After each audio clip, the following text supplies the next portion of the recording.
આજે હું જે સૂત્ર હતું ભરોસાની ભાજપ, ખરેખર ભરોસાની ભાજપ નથી. લોકોને આજે અમે જો ભરોસા રાખી અને ભાજપમાં ગયા કે મારી સોખરા જિલ્લા પંચાયતનો વિકાસ થાય, પણ વિકાસના નામે આ ભાજપ શૂન્ય છે. અને જ્યારે હું કોંગ્રેસમાં 2008થી જોડાયો હતો ત્યારથી મેં લોકોના પ્રશ્નો ઉઠાવ્યા છે, દરેક આંદોલન કર્યા છે.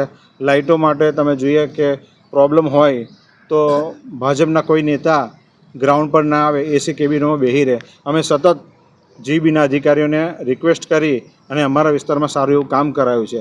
પણ આ નિષ્ફળ ભાજપથી આજે હું રામ રામ કહી અને મારા પાછી ઘર વાપસી, મારું કોંગ્રેસ મારું ઘર હતું, મારા કાકા વર્ષો જૂના કોંગ્રેસી હતા અને મારી ખરેખર આ ભૂલ થઈ ગઈ કે હું ભાજપમાં એ ભરોસાથી ગયો. હું કિરણસિંહ રાઠોડ, જિલ્લા પંચાયત સદસ્ય. મેં ગઈકાલે ભારતીય જનતા પાર્ટીમાંથી રાજીનામું આપ્યું. એ મારી ભૂલ થઈ ગઈ, કારણ કે કોંગ્રેસે મને વાયદા કરીને એ પૂર્ણ નથી કરતા અને ભારતીય જનતા પાર્ટી સતત વિકાસના કાર્યો કરે છે અને વિકાસના લક્ષી છે.